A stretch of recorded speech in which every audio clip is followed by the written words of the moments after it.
Saudara sekalian yang dikasihi Tuhan Yesus Kristus, selamat berjumpa kembali dengan pelajaran kita yang ke-12. Sebagaimana minggu lalu saya menyampaikan bahwa pelajaran 12 ini merupakan pelajaran terakhir dalam triwulan ini. Artinya bahwa pelajaran yang berikutnya, itu pelajaran ke-13, itu berisi kuis ataupun kesaksian selama saudara belajar bersama-sama dalam triwulan yang keempat tahun 2021 ini. Silakan saudara menyiapkan kesaksian-kesaksian pribadi, berkat-berkat apa yang telah saudara terima selama triwulan ini.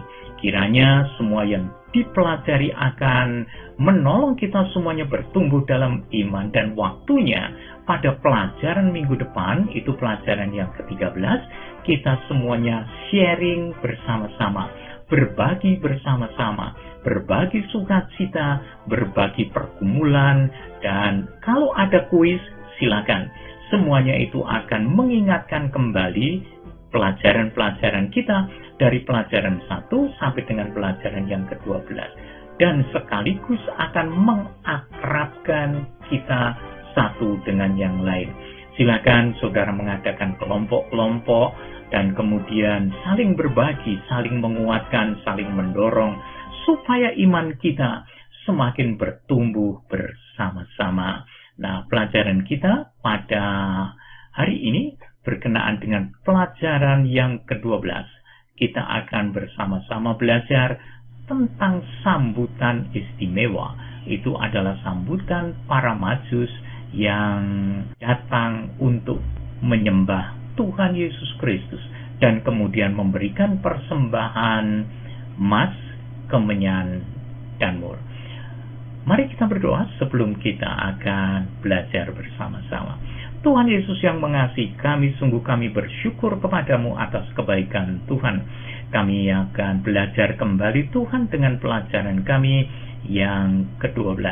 Kiranya kami semua dapat memahaminya dengan baik, dan kami mohon kepadamu Tuhan pertolonganmu secara khusus supaya kami tidak menyimpang dari sabda Tuhan. Terpujilah namamu sampai selama-lamanya. Di dalam namamu Tuhan Yesus kami berdoa dan kami bersyukur. Amin. Saudara sekalian yang dikasihi Tuhan Yesus Kristus, pelajaran kita yang 12, kita akan bergeser dari kitab Lukas, kita masuk kepada kitab Injil Matius. Kali ini kita akan belajar dari pasal yang kedua, ayat 1 sampai dengan ayat yang ke-15. Dalam hal ini saya akan membacakan untuk saudara sekalian ayat-ayat tersebut, dan saudara sekalian dapat mengikutinya melalui Alkitab saudara ataupun melalui PowerPoint yang saya tayangkan lewat rekaman ini. Matius pasal yang kedua mulai dari ayat yang pertama. Sesudah Yesus dilahirkan di Betlehem di tanah Yudea pada zaman Raja Herodes, datanglah orang-orang Majus dari timur ke Yerusalem dan bertanya-tanya, di manakah dia, raja orang Yahudi yang baru dilahirkan itu? Kami telah melihat bintangnya di timur, dan kami datang untuk menyembah dia. Ketika Raja Herodes mendengar hal itu, terkejutlah ia beserta seluruh Yerusalem. Maka dikumpulkannya semua imam dan ahli Taurat bangsa Yahudi. Lalu dimintanya keterangan dari mereka di mana Mesias akan dilahirkan. Mereka berkata kepadanya, di Betlehem, di tanah Yudea, karena demikianlah ada tertulis dalam kitab Nabi. Dan engkau Betlehem, tanah Yehuda, engkau sekali-kali bukan yang terkecil di antara mereka yang memerintah Yehuda, karena daripada mula akan bangkit seorang pemimpin yang akan menggembalakan umatku Israel. Lalu dengan diam-diam Herodes memanggil orang-orang Majus itu, dan dengan teliti bertanya kepada mereka bila mana bintang itu nampak. Kemudian ia menyuruh mereka ke Betlehem, katanya, "Pergi dan selidikilah dengan seksama hal-hal mengenai anak itu. Dan segera sesudah kamu menemukan dia, kabarkanlah kepadaku supaya aku pun datang menyembah dia." Setelah mendengar kata-kata raja itu, berangkatlah mereka dan lihatlah, bintang yang mereka lihat di timur itu mendahului mereka hingga tiba dan berhenti di atas tempat di mana anak itu berada. Ketika mereka melihat bintang itu, sangat bersukacitalah mereka. Maka masuklah mereka ke dalam rumah itu dan melihat anak itu bersama Maria, ibunya, lalu sujud menyembah dia. Mereka membuka tempat harta bendanya dan mempersembahkan persembahan kepadanya, yaitu emas, kemenyan, dan mur. Dan karena diperingatkan dalam mimpi supaya jangan kembali kepada Herodes, maka pulanglah mereka ke negerinya melalui jalan lain. Kemudian dilanjutkan di dalam ayat-ayat yang berikutnya. Saya bacakan mulai dari ayat yang ke-13. Setelah orang-orang Majus itu berangkat, nampaklah malaikat Tuhan kepada Yusuf dalam mimpi dan berkata, "Bangunlah, ambillah anak itu serta ibunya, larilah ke Mesir dan tinggallah di sana sampai aku berfirman kepadamu, karena Herodes akan mencari anak itu untuk membunuh dia." Maka Yusuf pun bangunlah, diambilnya anak itu serta ibunya malam itu juga, lalu menyingkir ke Mesir dan tinggal di sana hingga Herodes mati. Hal itu terjadi supaya genaplah yang difirmankan Tuhan oleh Nabi, "Dari Mesir kupanggil anakku." Saudara sekalian, di dalam Matius pasal 2 ayat yang ke-11 disebutkan, "Maka masuklah mereka ke dalam rumah itu dan melihat anak itu bersama Maria ibunya, lalu sujud menyembah dia. Mereka pun membuka tempat harta bendanya dan mempersembahkan persembahan kepadanya, yaitu emas, kemenyan, dan mur." Ini dituliskan di dalam ayat yang ke-11. Kalau kita melihat bagian ini, terutama kalimat yang pertama, "Maka masuklah mereka ke dalam rumah itu," menunjukkan bahwa para Majus ini datang bukan lagi ke kandang, tetapi ke rumah. Nah, dengan demikian, kalau kita melihat di kandang, kemudian ada gembala-gembala, ada Maria, Yusuf di situ, kemudian ada bayi Yesus di palungan, dan di sana kemudian ada orang-orang Majus yang ada di sana. Alkitab tidak mengatakan demikian, karena pada Matius pasal 2 ayat 11 dikatakan masuklah mereka ke dalam rumah itu. Pasti ini sudah beberapa saat sesudah kelahirannya di kandang. Rupanya mereka kemudian diam masih di Betlehem untuk tinggal di dalam rumah yang mereka sewa untuk beberapa saat. Kelihatannya itu yang terjadi, sehingga para Majus ini datang justru ke dalam rumah itu. Sekali lagi, bukan di kandang, tetapi di dalam rumah. Jadi, mari kita lihat catatan ini, saudara sekalian. Ada 3 catatan penting di sini, karena ini merupakan 3 respon atau 3 tanggapan terhadap kelahiran Tuhan Yesus Kristus. Kita lihat yang pertama itu adalah orang Majus. Orang Majus itu ingin menemukan Yesus untuk menyembahnya. Nah, setelah Yesus dilahirkan di Betlehem, di tanah Yudea, pada zaman Raja Herodes datanglah orang-orang Majus dari timur Yerusalem. Itu disebutkan tadi demikian. Mereka mempunyai tujuan khusus. Mereka datang untuk menyembah Yesus. Itu sebabnya dia bertanya kepada Raja Herodes, "Kenapa justru datang ke istana?" Karena mereka tahu bahwa yang berkuasa, yang memiliki pengetahuan, yang memiliki kontrol atas Yehuda adalah Raja Herodes. Itu sebabnya wajar kalau mereka datang dan bertanya kepada Raja Herodes. Dia datang dan bertanya, mencari tahu. Tanyanya, di manakah dia, raja orang Yahudi yang baru dilahirkan itu? Kami telah melihat bintangnya di timur dan kami datang untuk menyembah dia. Saudara sekalian, itu disebutkan di dalam ayat yang kedua. Nah, kalau hal itu terjadi, ini merupakan sambutan istimewa bagi Tuhan Yesus Kristus. Sambutan istimewa dari orang-orang yang jauh dari timur. Mereka justru menyambut Sang Maharaja, di mana orang-orang di sekelilingnya tidak sadar bahwa Sang Raja sudah lahir di sana. Sambutan istimewa ini patut menjadi contoh bagi kita. Apanya? Yaitu mereka merendahkan diri dari jauh. Mungkin bukan hanya 3 orang, karena pasti itu rombongan besar pada waktu itu, karena tidak mungkin hanya 3 orang saja, karena perjalanannya sangat jauh.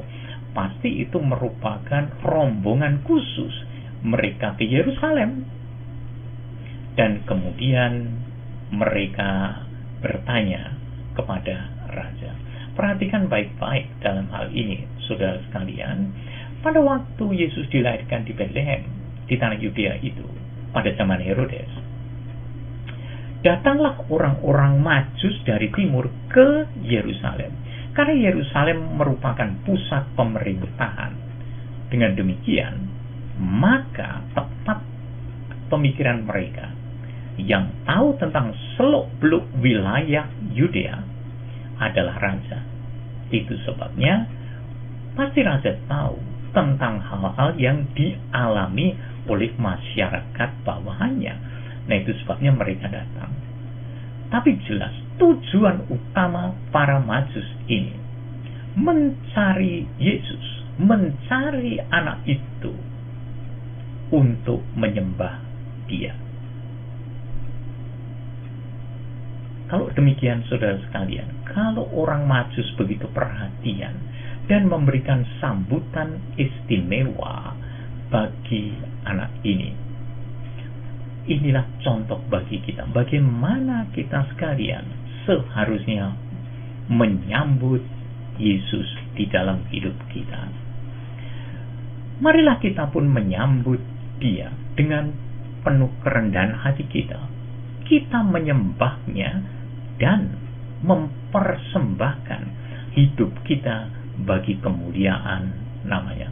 Karena dialah raja di atas segala raja, yang mengangkat kehinaan manusia menjadi kemuliaan. Karena apa? Karena manusia yang hina kembali memiliki hubungan relasi dengan Sang Pencipta. Sambutan istimewa yang kedua, sambutan yang istimewa juga ini. Raja Herodes ingin menemukan Yesus, sama, tetapi untuk membunuhnya. Saudara sekalian, inilah sambutan istimewa Raja Herodes untuk Yesus. Dia tidak suka tahtanya tergoyangkan. Kehadiran Tuhan Yesus itu, kehadiran anak ini dianggap telah mengancam posisinya sebagai penguasa. Dia menjadi tidak tentram, dia tidak aman karena hadirnya Raja Yahudi menurut kata-kata orang Majus tersebut. Nah, itu sebabnya dia mempunyai rencana yang sangat khusus. Setelah orang-orang Majus itu berangkat, nampaklah malaikat Tuhan kepada Yusuf dalam mimpi. Ini tentunya kejadian sesudah mereka orang-orang Majus ini datang menemui anak itu di rumah dan mempersembahkan persembahan emas, kemenyan, dan mur, dan setelah menyembah dia. Kemudian sudah berbincang-bincang tentunya, kemudian mereka berangkat mengikuti jalan lain Karena apa? Karena diperingatkan di dalam mimpi supaya tidak kembali ke Yerusalem menemui Herodes. Nah, itu sebabnya mereka mengambil jalan lain sesuai dengan perintah dalam mimpi mereka. Nah, setelah orang-orang Majus itu berangkat, malaikat Tuhan juga datang bertemu dengan Yusuf dan mengatakan, bangun, ambillah anak itu serta ibunya, larilah ke Mesir dan tinggallah di sana sampai aku berfirman kepadamu, karena Herodes akan mencari anak itu untuk membunuh dia. Dua sambutan yang luar biasa, saudara sekalian. Dua sambutan yang istimewa. Satu mencari Yesus untuk menyembahnya, yang satu mencari Yesus untuk membunuhnya. Luar biasa. Sambutan-sambutan untuk sang Raja Penyelamat ini. Sesuatu yang mengherankan sebenarnya, tetapi itulah yang dicatat di dalam kitab Injil. Itulah yang dilaporkan oleh Matius kepada para pembacanya. Yang ketiga, bagaimana dengan tanggapan istimewa para imam kepala dan ahli Taurat? Memang mereka tahu, imam kepala dan ahli Taurat mengerti, tetapi mereka tidak peduli. Luar biasa, aneh menurut kita, tetapi itulah kejadiannya. Herodes tahu, yang tahu tentang Raja Mesias, Raja orang Yahudi, hanya mereka. Rupanya Herodes ini percaya kepada nubuatan nabi-nabi. Itu sebabnya yang memegang kitab suci adalah imam kepala dan ahli Taurat. Nah, itu sebabnya Herodes kemudian memanggil mereka. Tidak keliru di dalam hal ini, alamatnya tepat. Dan para imam kepala itu dipanggil untuk menghadap Herodes. Maka dikumpulkannya semuanya itu. Dikumpulkan semua imam kepala, ahli Taurat bangsa Yahudi. Bukan satu dua, tetapi imam kepala dan ahli Taurat bangsa Yahudi. Lalu dimintanya keterangan dari mereka, di mana Mesias akan dilahirkan, di mana Raja Yahudi sang penyelamat itu akan dilahirkan. Lalu karena mereka itu sudah bergelut dengan kitab suci, mempelajarinya secara mendalam, karena memang mereka adalah orang-orang yang dipercayai untuk memegang kitab Taurat. Lalu mereka berkata kepada Herodes, langsung di Bethlehem di tanah Yudea, karena demikianlah ada tertulis dalam kitab Nabi, dan engkau Bethlehem tanah Yehuda, engkau sekali-kali bukanlah yang terkecil di antara mereka yang memerintah Yehuda, karena padamulah akan bangkit seorang pemimpin yang akan menggembalakan umatku Israel. Ditulis di dalam Matius pasal yang kedua ayat 4 dan 6. Memang ini adalah nubuatan dari kitab Nabi Mika pasal yang kelima ayat yang pertama. Mereka tahu persis, dan sebenarnya mereka sedang mengharapkannya. Namun saudara sekalian, mereka tidak peduli. Mereka tahu persis sesuai dengan apa yang dikatakan kitab suci, karena mereka menyelidiki kitab suci. Anehnya mereka tidak peduli. Itu sebabnya mereka tidak menyambut sang juru selamat, Mesias yang mereka tunggu. Jadi kita belajar ada 3 tanggapan. 1, orang Majus, ia mencari Yesus untuk menyembahnya. 2, Herodes yang mencari Yesus untuk membunuhnya. 3, orang-orang yang memegang peran penting dalam kehidupan orang Israel, terutama bidang keagamaan, yaitu imam-imam dan orang ahli Taurat, para ahli Taurat. Mereka tahu, mereka memegang janji itu, tapi mereka tidak peduli. Sayang sekali, 3 tanggapan yang terjadi saat kelahiran Sang Mesias. Kesimpulannya, orang Majus datang dari jauh untuk menyambut Yesus dengan menyembahnya dan mempersembahkan persembahan-persembahan khusus, persembahan syukur kepada Tuhan. Yang kedua, Herodes mengetahui kelahiran Yesus dan berpura-pura ingin ikut menyembah, tapi sebenarnya ingin membunuhnya. Yang ketiga, imam kepala dan ahli Taurat mengetahui tentang Mesias, tetapi tidak peduli. Saudara sekalian, bagaimana tanggapan kita?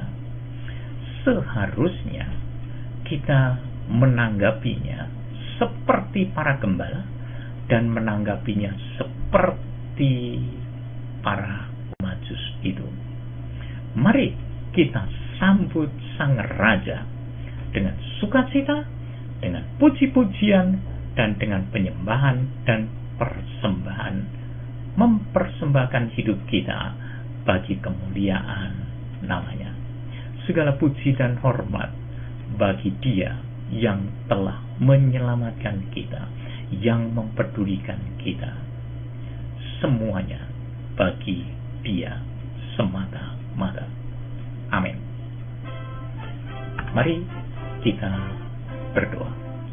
Tuhan Yesus, terima kasih untuk segala kebaikan Tuhan yang Tuhan curahkan bagi kami.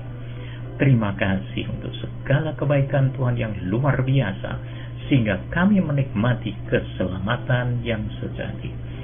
Terima kasih Tuhan telah menganugerahkan warisan bagi kami, warisan yang tidak bisa binasa, karena Tuhanlah yang menjaganya, dan semuanya tersimpan di surga bagi kami yang percaya kepadamu. Terpujilah namamu Tuhan yang telah berkenan mengangkat kami dari kehinaan sebagai manusia-manusia pendosa. Namun Allah telah menghapuskan dosa kami, mengangkat kami menjadi umat-Mu. Terpujilah namamu. Terima kasih Tuhan Yesus. Nama Tuhan diagungkan di tengah-tengah kami. Amin. Terima kasih saudara sekalian yang dikasihi Tuhan Yesus Kristus. Sampai jumpa kembali pada pelajaran-pelajaran kita pada tahun yang akan datang, tahun 2022.